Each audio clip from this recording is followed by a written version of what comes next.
This video is the last part of our Unit 7 test review. And this is all about the standard equation of a circle. So we've learned all about this. This is our standard equation of the circle. It's nothing more than the Pythagorean theorem in disguise. HK is the center and R is the radius of the circle. So if we fill in some of our blanks here, the standard form of the equation of the circle describes the distance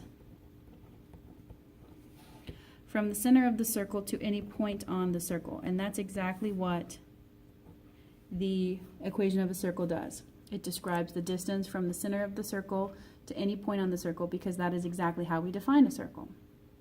So if you know the center and the radius, we can just write an equation to represent that anywhere from any point on the circle. The standard of equation is given by x minus h whole squared plus y minus k whole squared equals r squared. Again, this is a squared plus b squared equals c squared, where hk is the center of the circle and r is the radius. In general, a circle in general conic form may be turned into standard form using an algebraic technique called completing the square. So we've got 4 problems and then we're done with our test review. So on the review, or excuse me, for our first 2 problems, we've got 2 equations that we're going to have to complete the square with in order to find the center of the circle. So I'm just going to do these quickly. We've already done lots of these in class. So I need to rearrange this so that I have my x terms, a space, my y terms, another space, and then I need to bring that constant to the right-hand side. Now I'm going to take half of this term and square it, add it to both sides. I'm going to take half of this term, square it, add it to both sides. So the general form for number 39 is going to be x minus 5 whole squared plus y plus 4 whole squared equals, this is 25 plus 16 minus 16, which is 25, which means the center of this circle is located at 5, -4, and the radius is 5. And we're done. Okay, very straightforward process, does not take long at all. For number 40, we're going to repeat this process. So I'm going to gather up my x terms, x squared plus 6x, leave a space. Then my y terms, y squared plus 8y, leave a space, equals 65. Half of 6 is 3, so I'm going to square that and add it to both sides. Half of 8 is 4. I'm going to square that, add it to both sides. So the standard equation of this circle, the standard form of the equation of this circle, is going to be x plus 3 whole squared plus y plus 4 whole squared equals 65 plus 9 plus 16. So that's going to be 65 plus 25, and that's 90. So the center of this circle will be at -3, -4, and the radius will be the square root of 90, which is the square root of 9 times the square root of 10, which is 3 root 10. Remember that when you have to simplify a square root that is not a perfect square, the easiest technique is to just look for the biggest perfect square inside of that number that divides evenly into it. Excuse me. Then you list that down. 90 divided by 9 is 10, so that goes in the other radical, and you just simplify the part that is a perfect square. All right, and that is it for completing the square. Our last 2 equations require us to graph.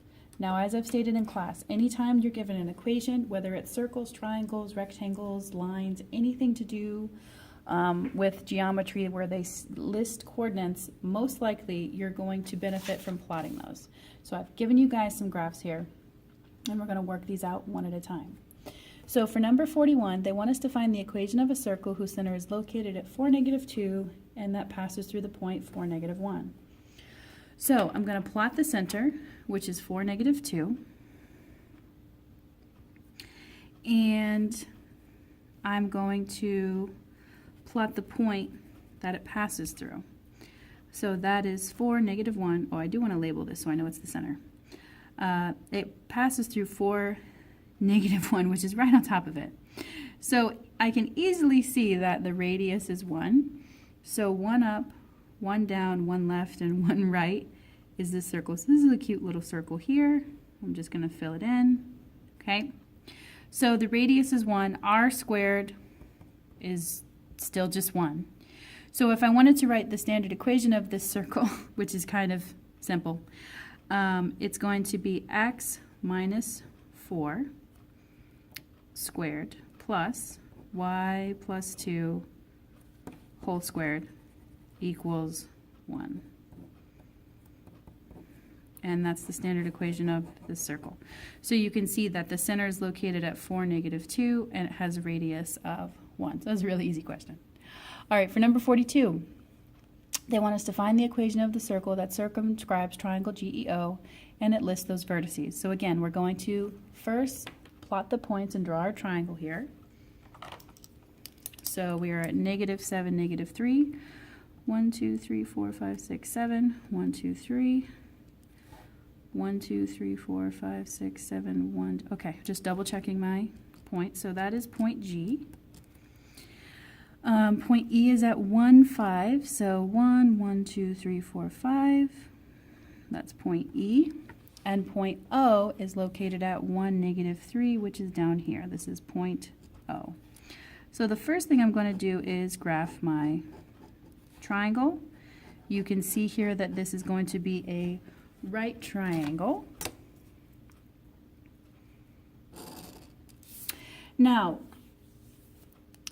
if this is a right triangle and I'm going to circumscribe it with a circle, that means that the circle is going to pass through all 3 of those vertices.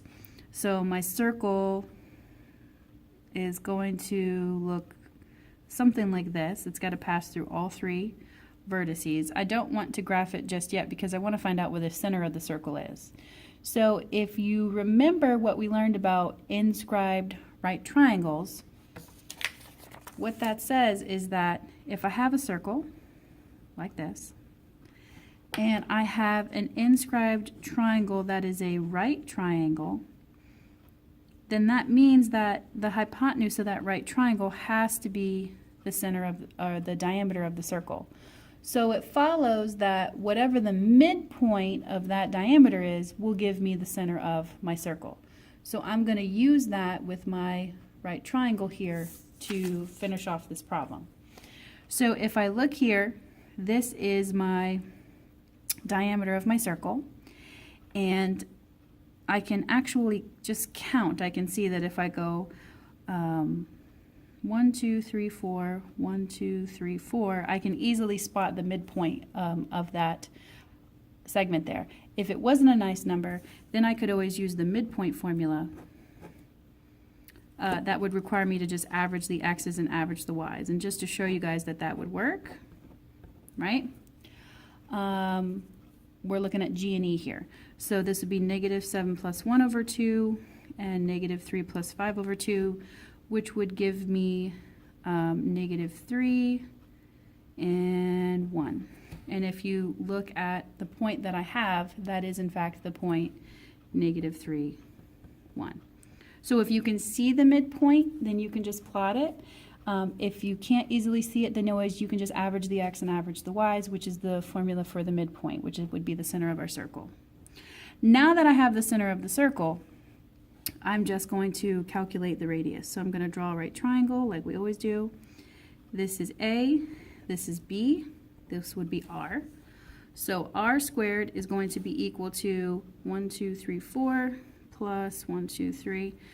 1, 2, 3, 4. So this is going to be 4 squared plus 4 squared, which equals 32.